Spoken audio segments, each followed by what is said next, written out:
যারা গীতার ছবিটা দেখেছেন একবার লক্ষ্য করে গীতার ছবিটা দেখবেন।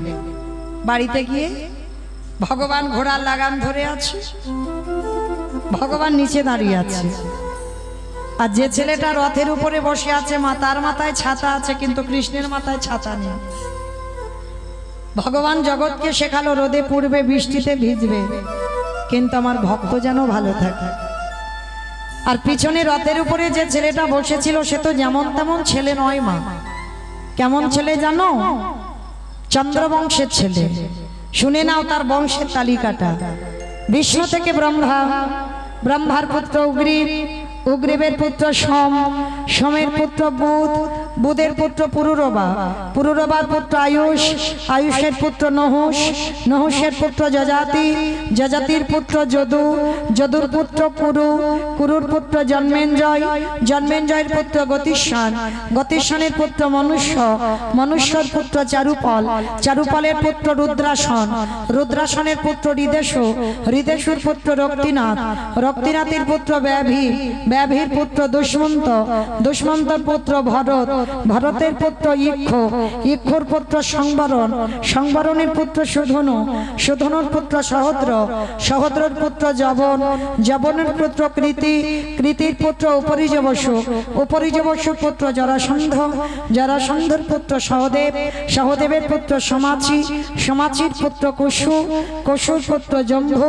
জম্ভুর পুত্র সুরত, সুরতের পুত্র বিহরত, বিহরতের পুত্র আজুকানু, আজুকানুর পুত্র অগ্রধর, অগ্রধরের পুত্র দেব ঋষি, দেব ঋষির পুত্র ঋক, ঋকের পুত্র বিদিক, বিদিকের পুত্র পতিত, পতিতের পুত্র শান্তনু, শান্তনুর পুত্র বিচিত্র বীর্য, বিচিত্র বীর্যের পুত্র পাণ্ডু, আর পাণ্ডুর তৃতীয় পুত্র হলো যার নাম তৃতীয় পাণ্ডব অর্জুন। এত বড় বংশের ছেলে, আজকে তিনি রথের উপরে বসে আছে। ভগবান জগৎকে শেখালো যদি জগতে কেউ আমার জন্য এতটুকু ভাবে, আমি তার জন্য বিশাল কিছু করতে রাজি। তাই তো আজকের লীলায় ছেলেটা বাবা চোখ বন্ধ করে যমুনার এ ঘাট থেকে ও ঘাটে চলে গেল। আর যেই না এ ঘাট থেকে ও ঘাটে গেছে, মা পূর্ণমাসীর ঘরে চাল ডাল আলু সবজি যা যা প্রয়োজন পুটলিতে করে বেঁধে দিয়েছে। আর পুটলিতে করে বেঁধে দিয়ে ছেলেটা মাথাতে নিয়ে আবার যমুনা নদী পার হতে হবে। আর যেই না যমুনা নদী পার হতে হবে মা, ভগবান মনে মনে ভাবছে এত তাড়াতাড়ি আমি খাবো না, এখনো বাকি আছে। কিরকম বলে শোনো, এইবার দ্বিতীয়বারে ভগবানকে পরীক্ষা, ভগবান পরীক্ষা করবে। কিরকম পরীক্ষা? ভগবান একটা কুর্ম রূপ ধরে জলের তলায় বসে আছে। আমার কুর্ম মানে কি গো? কুমড়ো। কুমড়ো কুর্ম মানে কুমড়ো, কচ্ছপ। বাহ, কুর্ম মানে কচ্ছপ। বাবা আপনারা জানেন তো ভগবান একবার কচ্ছপ হয়েছিল। ভগবানের 10টা অবতার, আর 10টা অবতারের ভিতরে সত্যযুগে 5টা, মৎস্য কুর্ম বারাহ নৃসিংহ বামন সত্যযুগে। ত্রেতা যুগে 2টোই রাম। ভৃগুবংশে যমদগ্নির ঔরস্যে মা রেণুকার গর্ভে জন্ম নিল ভিগুরাম বা পরশুরাম। আর একটা ক্ষত্রিয় কুলের রাজা দশরথের ঔরস্যে মা কৌশল্যার ঘরে জন্ম নিল দাশরথী রাম বা সীতাপতি রাম। তারপরে একটা বলরাম অবতার, কলিতে একটা হয়ে গেছে বুদ্ধ অবতার, আর একটা আসবে কল্কি অবতার। এই ভগবানের মোট 10টা অবতার। আর 10 অবতারের মধ্যে আজকের ভগবান কুর্ম হয়ে জলের তলায় বসে আছে। আর ছেলেটা তো জানে না, নাচতে নাচতে নাচতে নাচতে পর তো পর পাটা পড়ে গেল কচ্ছপের পিঠের উপর। আর যেই না পিঠের উপরে পড়লো, পাটা পিছলে একেবারে যমুনার জলে। আর যেই না জলে পড়েছে মা আর পাবে বলে মনে হয়, সঙ্গে সঙ্গে মাথা থেকে চাল ডালের পুডলিটা জলে ডুবে গেল। চিৎকার করে বটু বলে উঠলেন, মা তোর এত লোভ, তোর এত লালসা, তুই আমার সেবার, অতিথি সেবার, বৈষ্ণব সেবার চাল ডালগুলোকে তুই খেয়ে নিলি। বেশ, আমিও দেখি তুই কি করে শুধু চাল ডাল খেতে পারিস। ছোট্ট ছেলেটা বলে উঠলেন, মা এবার আমার জীবনটা তোরে খেতে হবে। ছেলেটা প্রাণ ত্যাগ করবে বলে, আত্মহত্যা করবে বলে মা সবে ওই যমুনার জলে ঝাঁপ দিতে যাবে, এদিকে ভগবান বসে বসে চিন্তা করলো, আহারে এ ছোট্ট ছেলে, এ যদি মরে যায় আমাকে তো কেউ ভগবান বলবে না। না না না, ও ছেলেটাকে বাঁচাতে হবে। তো আজকের বাবাকে ডাক দিল, হে মনিবর, তুমি কেমন বাবা হয়েছো? ছেলেটার খোঁজ খবর নিচ্ছ না। যেই না বাবা গেল, গিয়ে দেখে না ছেলেটা ততক্ষণে গলা পর্যন্ত জলে নেমে গেছে। বাবা পিছন দিয়ে গিয়ে, জানে তো বাবা যে ছেলে সাঁতার জানে না, বাবা পিছন দিয়ে গিয়ে ডাক দিয়েছে, এই খোকা, আগে শিগগিরি ওঠ।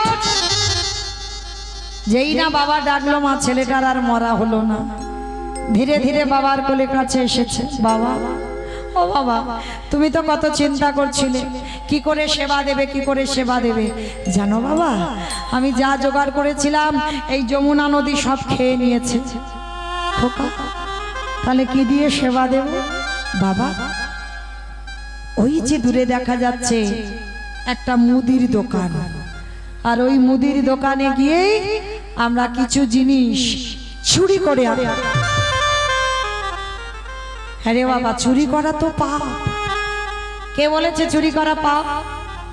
এ জগতে কেউ যদি নিজের জন্য চুরি করে তাতে পাপ হয়, আর অতিথি মানে নারায়ণ, ওই নারায়ণের জন্য যদি কেউ চুরি করে ও চুরিতে পাপ দশায় না।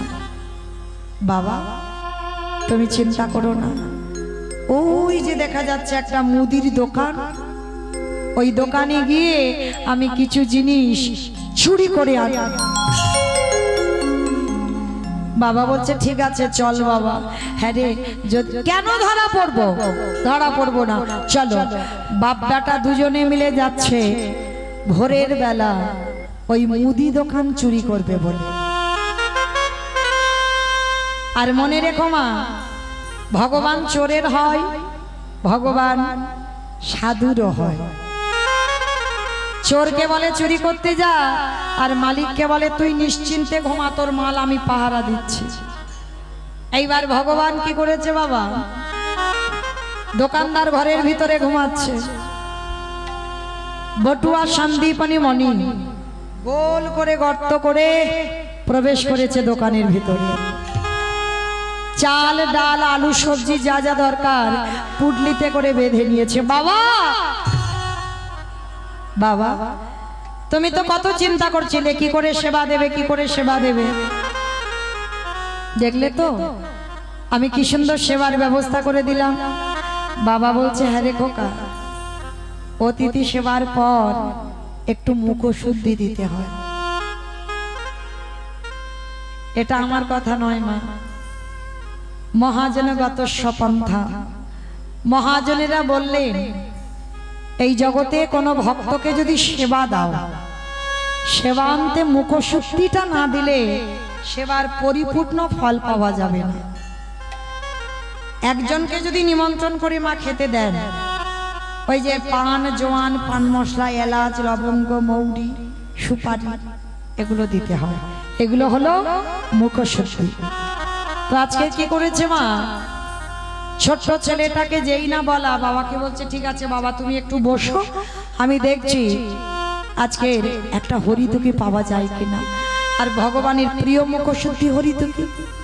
এইবার বাবাকে বাইরে রেখে যেই না আবার দোকানে গেল, কেন বাবার কথা শুনবে আর কেন ছেলেটা আবার দোকানে। জীবনে কাল ঘুরে, তবু বাবাকে বুঝতে দিল না যে বাবা আমি ধরা পড়ে গেছি। যেই না প্রবেশ করেছে আর পানের থালাতে হরিতুকিটা ছিল, হরিতুকিতে হাত দিয়েছে, আর ওদিকে ভগবান দৈববাণী করছে দোকানদারকে, দোকানদার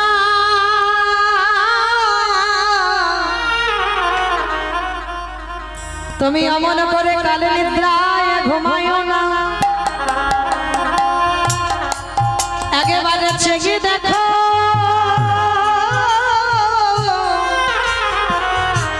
তোমার মুদি দোকানে কেমন চুরি হয়ে যায়।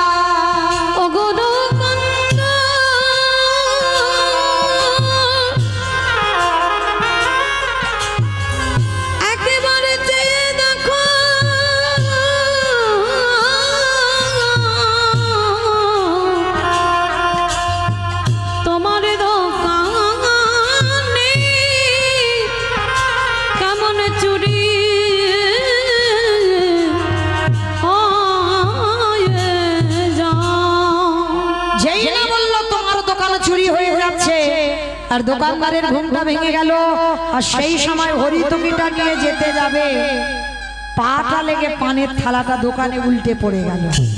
ঝানাত করে একটা আওয়াজ হয়েছে, আরে চোর চোর চোর চোর। কান্না প্রাণের ভয় হয়। আর ওই ভয়েতে পড়ে যেই না বাবা সবে হরিতকিটা নিয়ে বেরোতে যাবে, সবে দুটো হাত আর মাথাটা গর্ত দিয়ে বের করেছে, সর্বদেহটা দোকানের ভিতরে পড়ে আছে। বুঝতে দিল না যে বাবা আমি ধরা পড়ে গেছি। হাসি মুখে বাবাকে বলছে, বাবা তুমি চিন্তা করো না, তাড়াতাড়ি যাও, তুমি গিয়ে রান্না বসাও। ও মাইরা, যতই হোক বাবা তো, বলো তো সন্তানের মঙ্গল অমঙ্গল প্রথমে কে বোঝে? মা। মায়ের সঙ্গে নারীর বন্ধন, বাবার সঙ্গে রক্তের সম্পর্ক। আজ আমার ছেলের ভালো হবে না মন্দ হবে,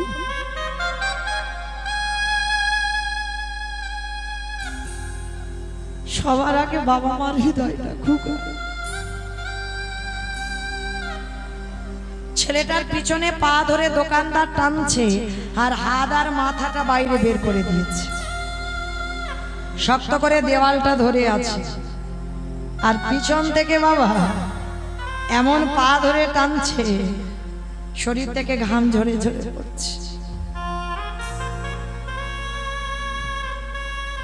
বাবা বলছে, সত্যি করে বল না বাবা, কি হয়েছে তো?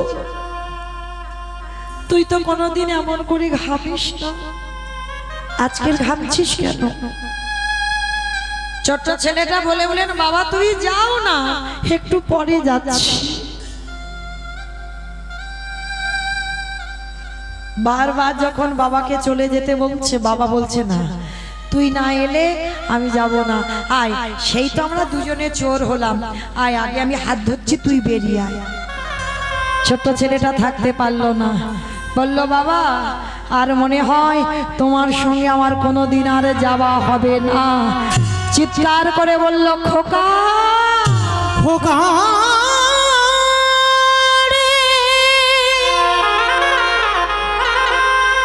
তুই অমন করে বলিস না, আমি যে বাবা হয়ে সহিতে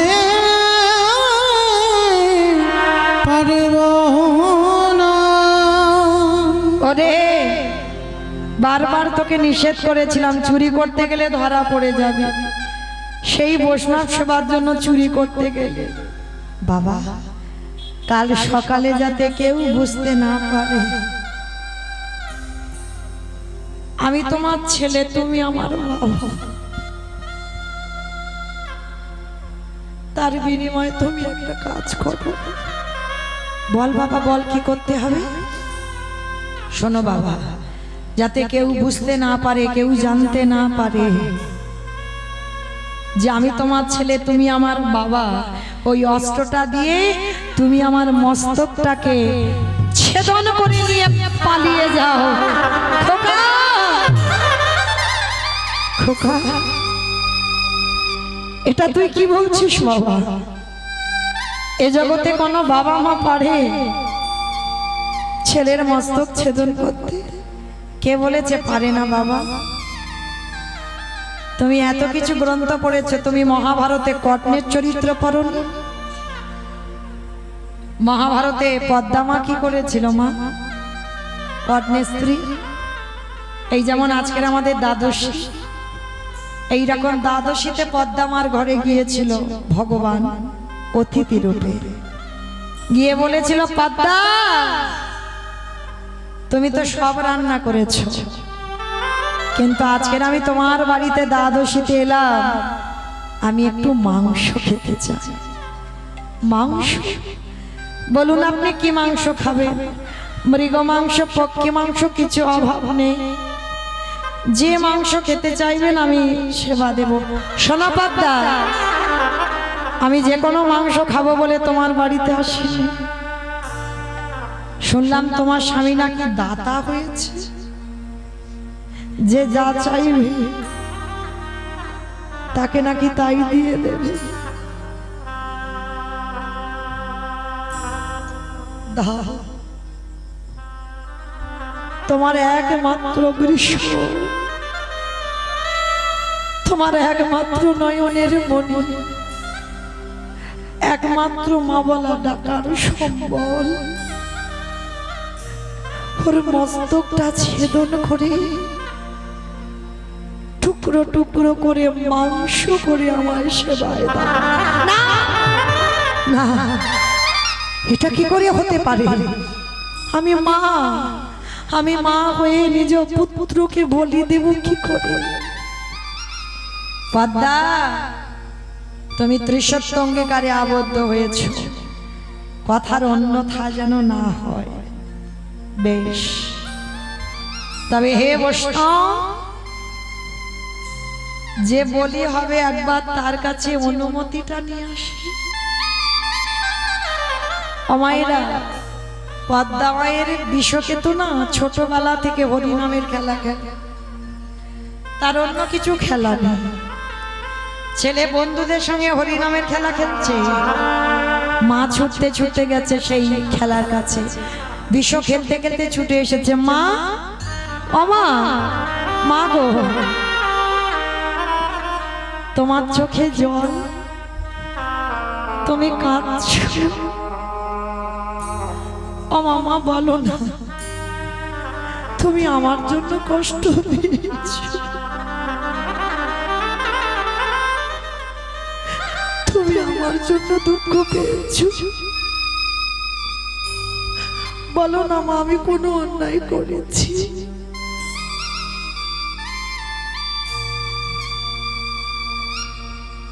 সন্তান সেই হয় যে বাবার দুঃখে দুঃখী হয়,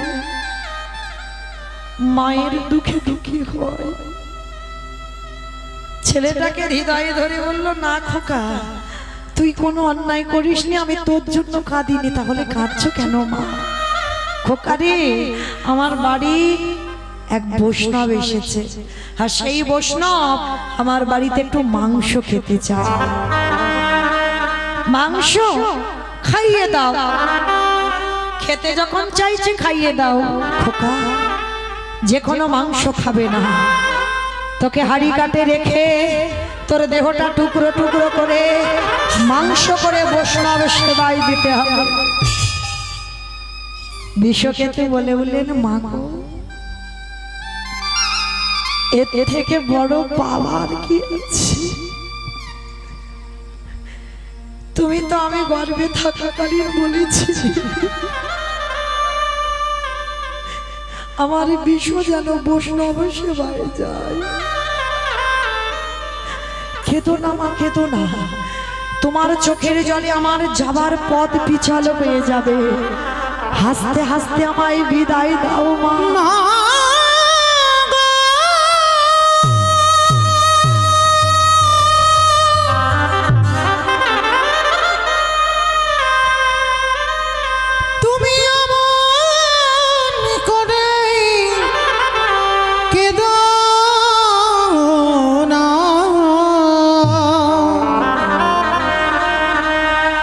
আমি চলে যাই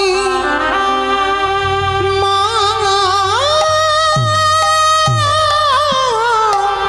গো।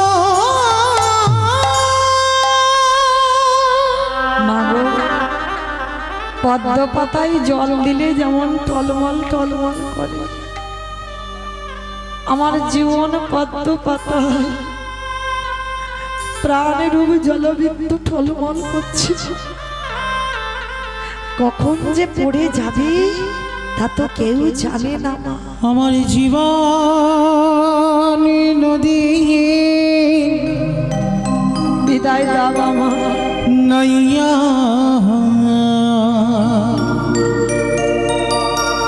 আমার ভাবের খেলা সঙ্গ হলে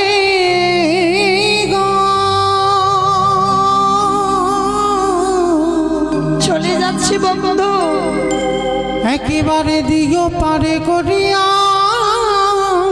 আমার জীবনের দিল নাইয়া, আমার জীবনে নদী আসিব নাইয়া।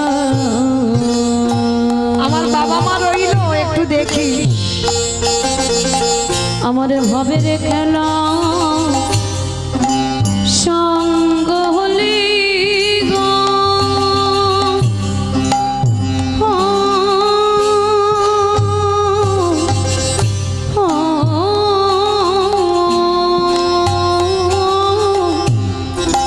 দিও পরে করিয়া আমার জীবন নদী নাইয়া। দয়ালে কোনদিন তোদের সুখে দেখা করবে না। ওরে ও দয়ালে হে ও দয়াল হে,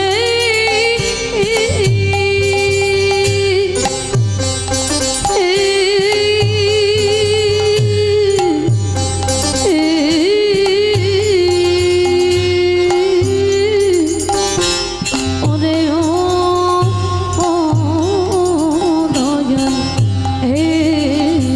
এই কামনা বাসনা রে হাটে আমায় বিদায় দাও। বেঁধেছিলাম বাসা, এই কামনা বাসনার হাতে বুঝি বেঁধেছিলাম বাসা। সবই অচল হবে যাওয়ারে কালে গো, দেখি নাই ভাবিয়া আমার জীবন লাইয়া। আমার জীবন নদী নাইয়া, ভবের খেলা সঙ্গ হলে গো। দিও পারে করিয়া আমার জীবন নদী নাইয়া। মা হয়ে সন্তানকে টুকরো টুকরো করে মাংস করে দিল, আর সেই ছেলে আবার খেলার মাঠ থেকে প্রাণ ফিরে এলো। তাহলে সেদিন মহাভারতে পদ্মামা বুঝতে পারেনি যে তার বাড়িতে কে এসেছে। আজকে লীলায় হতেও তো পারে, ছোট্ট বটু বলছে হতেও তো পারে যে আজকে যে চারজন তোমার বাড়িতে আছে সেই হলো আরাধ্য দেবতা। ধরো অস্ত কাটো মাথা। এদিকে দোকানদার পা ধরে টানছে, আর সন্দীপনী মনে মনে ভাবছে একবার ছেলে চাই, একবার অতিথি সেবা। আর এই দুটো চিন্তা করতে করতে ওই অস্ত্রটা তুলে নিয়ে একমাত্র সন্তানের মস্তকটাকে ছেদন করে দিল। আর যেই না মাথাটা কেটে দিল, দেহটা দোকানের ভিতরে আর মাথাটা বাইরে। বাবা ছেলের মাথাটা নিয়ে যমুনার জলে গিয়ে দূর করে ফেলে দিল। আর দোকানদার টেনে দেখছে বাবা গলায় পইতে আছে। আরে লোকজন যদি জেনে যায় ব্রহ্ম হত্যা করেছে তাহলে গ্রাম ছাড়া করে দেবে। বস্তা ভর্তি করে এইবার ছেলেটার দেহটা নিয়ে যমুনায় ফেলে দিল। লীলার শেষটা দেখেন কেমন। বাবা মাথা দিল যমুনার জলে, দোকানদার দেহ দিল যমুনার জলে। ঘুরতে ঘুরতে ঘুরতে ঘুরতে একই জায়গায় এসে গেছে। এইদিকে সন্দীপনী মণি বাড়িতে গিয়ে রন্ধনের আয়োজন করেছেন। ভগবান বলে সকাল হতে আর একটু দেরি আছে, চলো আগে স্নানটা করে আসি, তারপরে সেবা হবে। তো ভোর ভোর একটু আগে স্নানে গেছে, গিয়ে দেখছে ছেলের দেহটার মাথাটা ভাসছে। অতিথিরূপী ভগবান জিজ্ঞেস করলো, মণিব ভালো করে দেখো তো বাচ্চাটাকে কি তুমি চেনো? এক বাক্যে বলেছিল আমি চিনি না, জানি না। শোনো আমি যদি বুঝতে পারি এর সঙ্গে তোমার রক্তের সম্পর্ক আছে, আমি কিন্তু প্রসাদ পাবো না। সঙ্গে সঙ্গে চরণটা ধরে বলবে, হে বৈষ্ণব, এটা অন্য কেউ নয়, আমার একমাত্র পুত্র বটুর দেহ। কি করে হলো সমস্ত ঘটনাটা বললেন। বলার পরে ভগবান রূপী অতিথি বলছে, দাঁড়াও দাঁড়াও, কান্নাকাটি করো না, তোমার ছেলে বেঁচে যাবে। কি করে শোনো, তীরে তুলেছে দেহটার মাথাটা, নয়ন ইঙ্গিত করে ব্রহ্মাকে ডাকলো, ব্রহ্মা দেখো তো তুমি জোড়া লাগাতে পারো কিনা। ব্রহ্মা চেষ্টা করছে, জোড়া লাগাতে পারছে না। ভোলানাথ তুমি দেখো তো পারো কিনা, পাচ্ছে না। যে নামের নামই স্বয়ং ভগবান, তিনি জোড়া লাগাচ্ছে, জোড়া লাগছে না। অমাইরা, আমি বলেছিলাম লীলার শেষে আমার দুটো প্রশ্নের উত্তর দিতে হবে, এবার উত্তরগুলো দেন ঠিক ঠিক মতো। আচ্ছা, ব্রহ্মা বিষ্ণু মহেশ্বর কেউ পাচ্ছে না কাটা দেহটা জোড়া লাগাতে, আর কে বাকি আছে?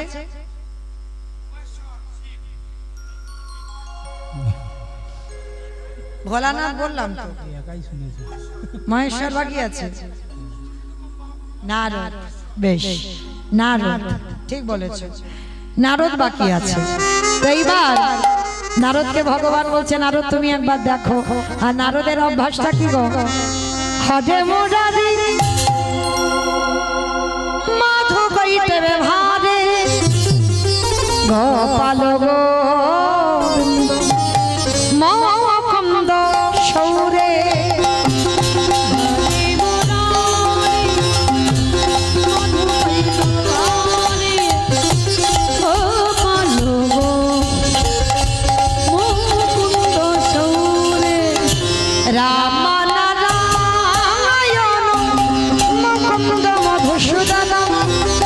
কেশব কলশরে হরে বৈকুণ্ঠ বান হরে মুরারি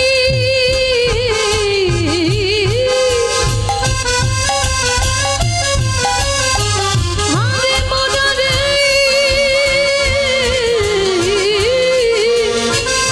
মুরারি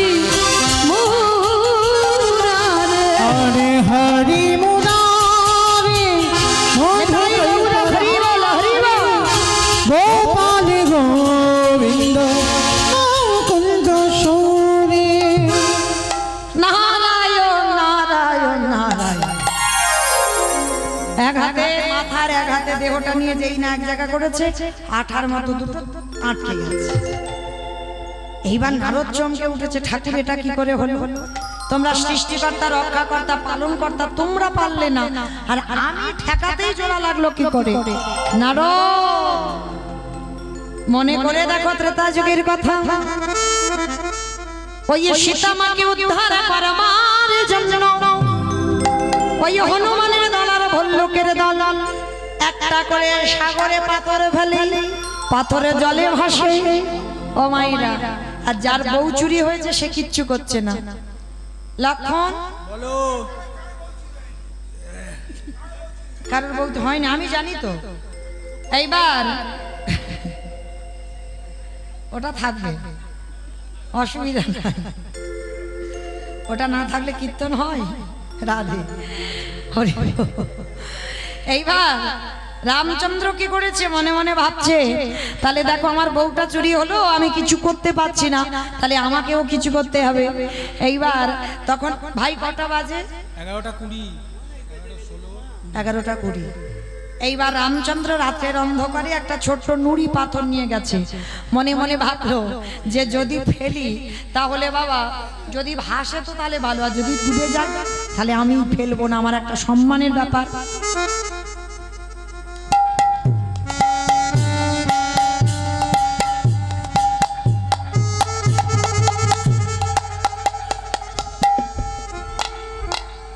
যেই না নুড়ি পাথরটা ফেলেছে, সঙ্গে সঙ্গে আমার নুড়ি পাথরটা টপ করে ডুবে গেছে। আর যেই না ডুবে যাবা, সঙ্গে সঙ্গে বাবা রামচন্দ্র বলছে, লক্ষণ কেউ দেখলো না তো? না না, কেউ বা দেখবে কি করে, সব তো সেবায় ব্যস্ত। কিন্তু একজন ঠিক দেখতে পেয়েছে, কে জানো? গাছের ডালে থেকে হনুমান বলে, ঠাকুর আমি দেখেছি। ও ঠাকুর, রাত 12টা বাজতে যাচ্ছে আর তুমি এই রাত্রিবেলা নুড়ি পাথর ফেলতে এসেছো সাগরে। হ্যাঁ, বলে হনুমান তুমি জানো বলো না, তুমি জানো, দেখো ভালো করে তাকিয়ে, এই যে তুমি যে প্রভু ভগবান হয়ে পাথর ফেলেছো, সেই পাথরে রাম নাম লেখা নাই। আর আমরা যে পাথরগুলো ফেলছি দেখো, প্রত্যেকটা পাথরের রাম নাম লেখা আছে। হে রাম দয়াময়, যারা রামেশ্বরে যাবেন আজও দেখে আসবেন, রাম নামের গুণে শিলা জলে ভাসে। বলে শোনো শোনো রাম দয়াময়, রাম নামের গুণে শিলা জলে ভাসে। আস্তে ফিরে আসেন লীলায়। নারদ বলল ঠিক আছে প্রভু, আমি বুঝতে পেরেছি, আর কিছু বোঝাতে হবে না। ত্রেতা যুগে রাম নামের গুণে শিলা ভেসেছিল, আর আজকের আমার নামে কাটা দেহ জোড়া লেগেছে। প্রভু একটু দাঁড়াও, আমি যাব আর আসবো। বলে কোথায় যাচ্ছ? বলে আমার জন্য একজন অনেক দিন ধরে বসে আছে। বলো তো দেখি মা, আর একটা প্রশ্নের উত্তর দিলেই ছুটি, এবার ঘুমানোর বিছানা করে দেব। বলো নারদমুনি শেষে কোথায় যেতে চাইছে? কে বসে আছে নারদের জন্য? মার কাছে। বেশ, সেই লীলার প্রথমে হয়েছিল এটা ঘটনাটা। মর্তধামের মা যিনি হচ্ছেন দেবী দুর্গা যোগমায়া, সেই যোগমায়ার কাছে গেলেন। মা সবে আমি পেলাম। কি পেয়েছো? শোনো মা শোনো, নাম যদি বলার মতো বলা যায়, শোনার মতো শোনা যায়, গাবার মতো গাওয়া যায়। নামের গুণে শিলা জলে ভাসে, নামের গুণে বোবা কথা বলে, নামের গুণে ঘোড়া হেঁটে চলে, নামের গুণে সংসারের অমঙ্গল দূরীভূত হয়। এতগুলো জিনিস হবে। তবে একটা কথা, কীর্তন শুনলে হবে না, কীর্তন গাইলে হবে না। অমাইরা তরকারি বানাতে পারো? সবজি সবাইকে করতে হয়। আচ্ছা, এই সবজি বানাতে গেলে তেল দেবেন, হলুদ দেবেন, লঙ্কা দেবেন, জিরে দেবেন, ফোড়ন দেবেন, তেজপাতা দেবেন, জল দেবেন, কাঠ দেবেন, উনান দেবেন, সব দেবেন। কোনটা না দিলে খাওয়া যাবে না তরকারি? লবণ। লবণ না দিলে তরকারি স্বাদ হবে না। আচ্ছা মা, লবণের কথাটা কেন এলো? শ্রী শ্রী রামকৃষ্ণ পরমহংসদেব নরেনকে বলেছিল, এই শালা, সারা জীবন নাচানাচি করলে ভগবান পাবি না। ঠাকুরের বই যারা পড়বেন দেখবেন ঠাকুর শালা শালা বলতো। কোন শালা? বউয়ের ভাই শালা না, পাঠশালা না, গোশালা না, তাহলে কোন শালা? শা মানে মুক্তি, লা মানে নৌকা। ওই মুক্তির নৌকাতে ঠাকুর পারাপার হয়ে যাবে। এই শালা শোন, সারা জীবন নাচানাচি করলে ভগবান পাবি না। ভগবান পেতে গেলে মাঝে মাঝে করে গাছের গোড়াতে জল দে। গাছের গোড়াটাকে ঈশ্বর পরম কৃষ্ণ সচিদানন্দ বিগ্রহ অনাদিরাদি গোবিন্দ সর্ব কারণের কারণম, একলি ঈশ্বর কৃষ্ণ আর সব বৃত্ত, যারে জয়ছে না চায় তারে দইছে গারে নিত্য। ও মাইরা, গাছের গোড়াতে জল দাও, আর গাছের গোড়াটা হচ্ছে আমার ভগবান।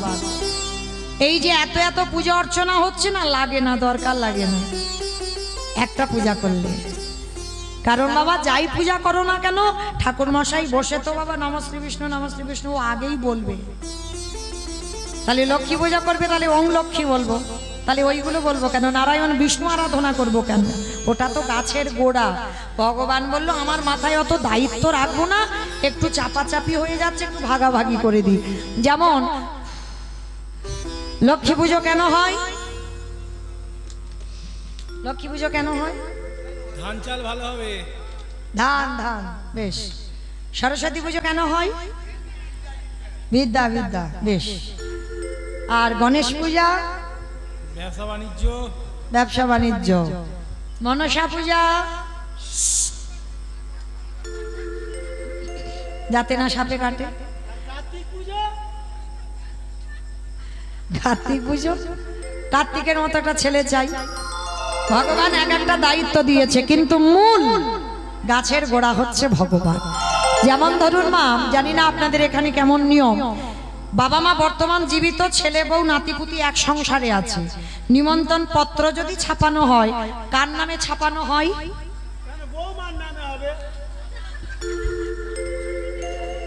মামা তোমাদের এখানে বৌমার নামে হয়? বাবার নামে। বৌমাকে বলা মানে ও সবাইকে আলাদা আলাদা করে নিমন্ত্রণ করতে হবে, আর বাবাকে বলা মানে সবাই, পরিবারের সব।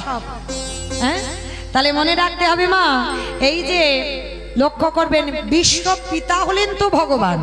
তাহলে কেউ যদি কৃষ্ণ আরাধনা করে, সে যদি লক্ষ্মী, কালী, দুর্গা, সরস্বতী, মনসা পূজা নাও করে, অসুবিধা হবে না।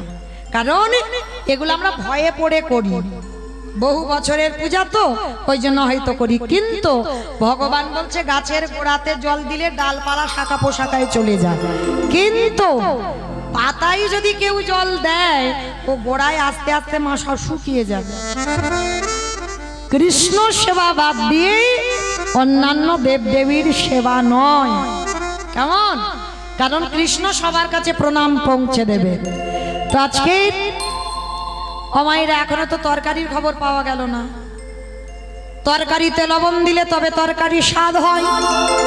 ঠিক তদ্রূপ অমা যেদিন খুব কান্না কাঁদবেন, চোখের জল কোনোদিন মুখে গেছে? গেছে? বলো তো, মিষ্টি না, টক না, তিতো না, লবণ না, বেশ। তরকারিতে লবণ দিলে যেমন তরকারি স্বাদ হয়, কীর্তন শুনলে হবে না, কীর্তন গাইলে হবে না, মাঝে মাঝে লবণ রূপী চোখের জল গোবিন্দ চরণে দিতে হবে। আর কোনদিন কীর্তন গাইতে গাইতে শুনতে শুনতে ওই লবণ রূপী চোখের জল যদি গোবিন্দ চরণে দিতে পারো, তোমার নরজন ধন্য হবে। ওই নয়ন জলে গোবিন্দ চরণে দিলে নরজন ধন্য হবে। আস্তে ফিরে আসেন লীলায়। সন্দীপনী মনির ঘরে মা অতিথি সেবা হলো। ছেলে মরা, ছেলে মরে গিয়েছিল, কেটে ফেলে দিল, সে ছেলে বাঁচালো। আর যেই না বাঁচিয়ে দিল, মহামায়া মানে বটুর মা, সন্দীপনী মনির স্ত্রী এসে পদ অবরোধ করে বলছে, দাঁড়াও, উত্তর দাও, কে তুমি? যা বাবা, কালকে থেকে এসে আমি বলছি আমি বৈষ্ণব। বৈষ্ণব আবার কি পরিচয় দেব? তুমি বৈষ্ণব? তা তুমি যদি বৈষ্ণব হবে, আমার ছেলেটা মরে গিয়েছিল, বাঁচালে কেন? আমি কি কেঁদেছিলাম? কাঁদিনি তো, তাহলে কাঁদলাম না, বাঁচালে কেন? বাবা কান বলছি, জীবনে আর এরকম ভুল করব না, আমি আসি, আজকের আমার ভুল হয়ে গেছে। দাঁড়াও, এসেছো নিজের ইচ্ছায়, যাবে আমার ইচ্ছায়। তুমি কি করে মনে করেছো ধরতে পারিনি? তোমার চরণ ধুতে গিয়ে দেখলাম বাম চরণে 8টা চিহ্ন, ডান চরণে 11টা চিহ্ন। তোমার দুটো চরণই আছে মোট 19টা চিহ্ন। তোমার অঙ্গ থেকে বাইরে হলো চন্দন কর্পূরের গন্ধ, বদনে থেকে বাইরে হলো ওই ক্ষীরেসার ননির গন্ধ। বলো তুমি কে? আরে বাবা, আমি অন্য কেউ নয়। আবার বলে আমি অন্য কেউ নয়। উত্তর দাও, তুমি কে? নারদমণি পাশে ছিল, ঠেলা দিয়ে বলছে, হে দয়াময়, তুমি তো ভক্তকে কৃপা করিবে বলে ধরাই এলে, তাহলে দাঁড়ায় আছো কেন? একেবারে দেখাবো তোমার স্বরূপ দেখা। আমি ওই রূপে বড় ভালোবাসি, দেখাও তোমার স্বরূপ দেখা। ভগবান বললেন, নারদ আমি রূপটা তো দেখাবো, কিন্তু জগৎকে আমায় বলতে হবে না আমি কি শিক্ষাটা দিলাম। মানে কি শিক্ষা দিলে প্রভু? শোনো, এই লীলাটা শ্রবণ করে যারা যারা আমরা মন দিয়ে শুনলাম, লীলার একটু মাঝখানে ব্যাঘাত হলো ঠিক কথা, কিন্তু যারা মন দিয়ে শুনেছেন তারা ভালো করে জানবেন এই কীর্তনটা শোনার পর আমাদের উপলব্ধি হলো কি, প্রকৃত যদি একনিষ্ঠভাবে ভগবানকে ডাকার মতো ডাকা যায়। বোবা কথা বলে, খোড়া মানুষ প্যারালাইসিস হয়ে গেলে সেও চলবে। আজকের কাটা দেহ জোড়া লেগে গেল লীলায়, রামেশ্বরী গিয়ে দেখবেন রাম নামে শিলা জলে ভাসছে, আর এই হরি নামে তাইকাতে সংসারের যত অমঙ্গল দূরীভূত হয়। তাই গৌর হরি বল। মহামায়া, সন্দীপনী মণি আর বটু তিনজনে নয়ন জলে কাঁদছে, প্রভু কৃপা করে একবার দর্শন দাও। ভগবান নামলো ধরায়, রাধা গোবিন্দ যুগলে দাঁড়ালেন, ব্রহ্মা বিষ্ণু মহেশ্বর আর নারদ নিজ রূপ ধরল। স্বামীর বামে, স্বামীর বামে, স্বামীর বামে দাঁড়াইল নবীন কিশোরী গো ওই শ্যামের বামে দাঁড়াইল নবীন কিশোরী স্বামীর ভাবে দাঁড়াইল নবীন কিশোরী শ্যামের বামে দাঁড়াইল নবীন কিশোরী ললিতা বিশাখায়াদি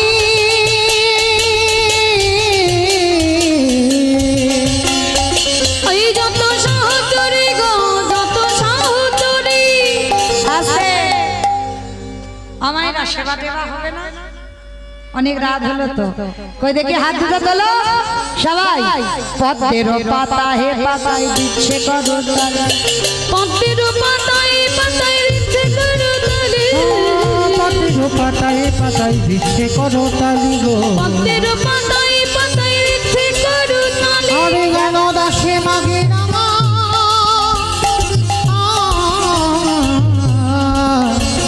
চরণ মাধুরী গো চরণ মাধুরী নিতাই গৌরে হরিব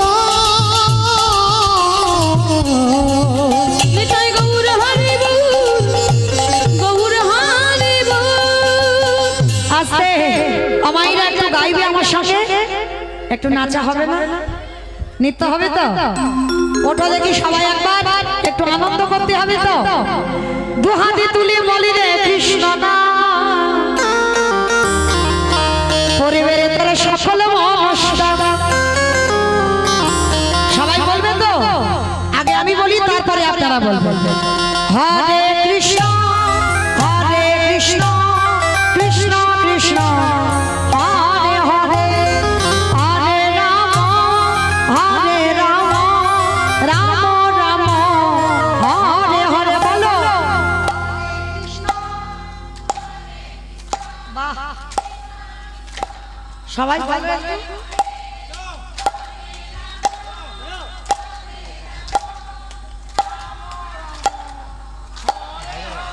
আজ হরে কৃষ্ণ কৃষ্ণ কৃষ্ণ হরে হরে হরে রাম রাম রাম হরে হরে বলো হরে কৃষ্ণ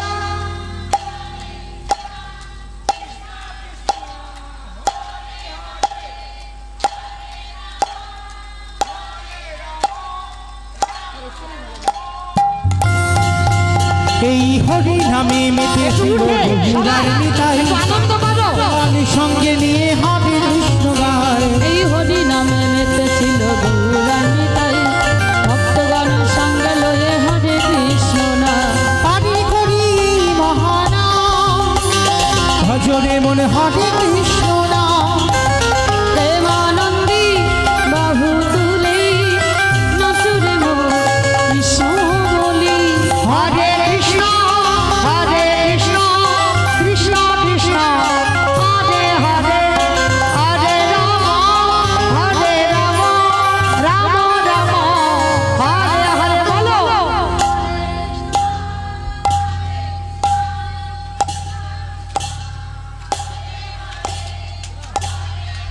বাহ হরি বল কত পাপি তাপি তলে গেল এই মহানামে মধুর নাম ছড়িয়ে দেব সকল গ্রামে কত পাপি তাপি তোরে গেল মহানামে মধুর নাম ছড়িয়ে দেব সকল গ্রামে শহর গিয়ে গাইব কৃষ্ণ নাম যেথা হবে বৃন্দাবন ধাম। প্রেমানন্দী বাহু তুলে নচুরে মোর কৃষ্ণ বলি বলো হরে কৃষ্ণ কৃষ্ণ কৃষ্ণ হরে হরে হরে রাম রাম হরে হরে রাধে রাধে কই যারা আনন্দ করবে যারা নৃত্য করবে সব কোথায় গেল দেখতে পাচ্ছি না কেন